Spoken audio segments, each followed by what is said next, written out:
is so rare. It is only, not even among gynecologists, a lysis of adhesions. There's almost no medical research on it.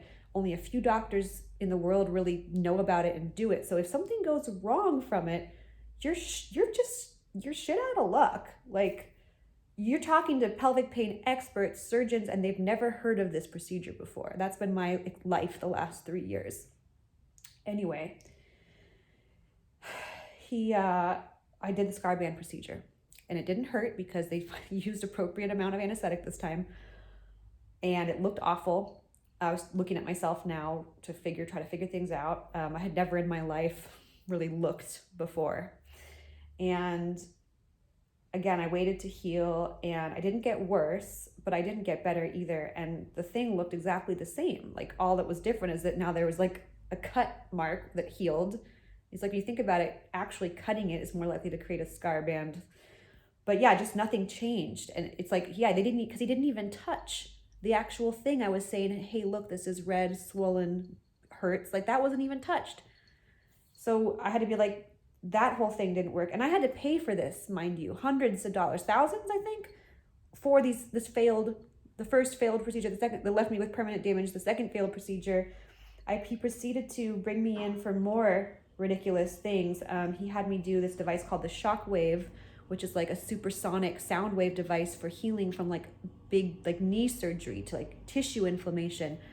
Now, it's like an ultrasound handle, on a cord, but it's like sending supersonic sound waves, like pounding. It feels like this, like just slapping your hand. Okay, so they put that on the outside of my labia majora, like right where my clitoris is, but on top of it, like over the minora, over the labia, over the prepuce. So like, it's not even close to touching or getting anywhere near this specific tissue where I'm saying, and I can show that there's a problem. And it was like being punched 100 times in the vagina, vulva. It was just like this thing, boom, boom, boom, boom, boom, boom. And it was just so stupid, and it hurt. And it's just, I just can't believe that was even, like, I was so desperate. But I look back and I'm like, what were they thinking? What was I thinking? What were they thinking? They had me do it again, and I had to pay for it. I'm venting here. I'm also venting, so thank you for listening. They had me do glucose injections. His big thing at the time was like dextrose injections, anti-inflammation. And again, like, they injected my groin like centimeters away from the tissue, not even touching it, not even close to it. They did steroid injections, again, like around it. And I said for that one, I was like, hey, if I'm gonna come do this, we've already done local anesthetic. Didn't really make a big difference. It didn't like help me. So I think whatever you're gonna do next needs to go directly into this area that I'm saying the problem is. We need to change that specific tissue. Something needs to happen to it. And I got there, and my mom had to travel like 6 hours south. I can't remember if she drove or flew. She then had to drive me down to the other city where he was from my city. We had to get a hotel, and we get there, and I'm on the table, and he won't inject into the frenulum. He says it's too dangerous. And I had said I don't want to do it if you can't inject into the frenulum. And to make it even more hilarious, it didn't work, didn't do anything. And his next idea was, this time I will do it into the frenulum. And he was charging me for all of these things. And I was just, my life had unraveled. So I didn't know what else to do or where else to go. I couldn't find any answers online in any medical journals. So I just kept doing it. After that, there were some emails and phone calls. One of them, he was telling me that he was talking to plastic surgeons, and he was trying to learn about how he might remove my right frenulum, which was scary to me because I'd originally brought that up at like the second emergency appointment. Like, can we just are we gonna have to remove it? And he was like, I've never performed a frenulectomy, and I hope I never have to. That's a direct quote. And a month later, 2 months later, he was then telling me, I'm looking into techniques. I'm talking to my plastic surgeon colleagues about how I could do this. And I was like, wait, why would I want you to do it if you've never done it before? What? And then when I asked him how he would do it, he said he would take ball nose pliers and crush the tissue with the pliers, and then use cryo something to freeze off the tissue. And that just sounded so barbaric to me. That was the second to the last communication I had. I kind of said I didn't want to go ahead with that idea, and I just sent more emails describing the pain, hoping that it would help like jog something in his brain to kind of figure out what happened, what was going on, to figure out a really good solution. And I was describing where the burning was, and how I was feeling burning in the bottom of my right foot, down my right inner thigh, inner calf.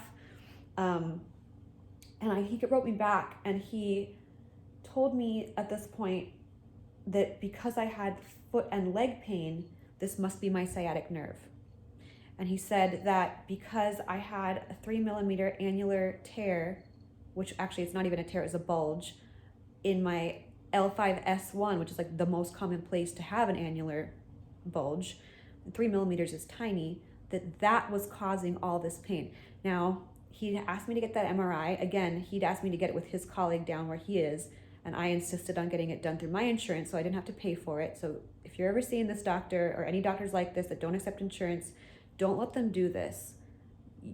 Go to your own, if you have insurance, when they tell you to get an MRI, when they tell you to get blood work, when they tell you to get boric acid at a compounding pharmacy, apparently you have to research every single thing out of their mouth yourself, because you're getting not just nickel and dime, like you are wasting your money. My insurance completely paid for my MRI.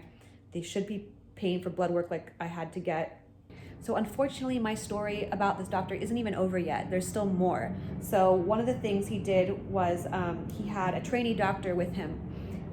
She seemed fine, but he had her observing all our appointments. And in one of them, he offered my body to her as a tool, as a training experimental tool. He said, "Would you like to inject Danielle? Try injecting her clitoris with anesthetic?"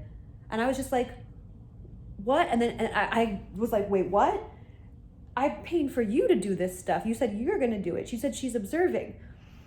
I didn't blurt those things out. I wish I did, but I did something where he was like, "Oh, is that okay with you?" And I was laying there naked, and she's staring at me, and she seems nice. And so I was like, "Oh, sure." I didn't think it was that big of a deal, but she fucked it up. She injected me too shallow, and I developed a blister and broken skin there that didn't heal for like 2 months. And again, it's healed now. Like that problem went away, but yeah, like what the hell? Oh, I totally forgot the whole vestibulectomy thing. Yeah, so when I needed the lysis of adhesions procedure, which by the way, I only needed that because he prescribed me systemic testosterone and didn't tell me to clean under my prepuce, and I had no idea that was a thing.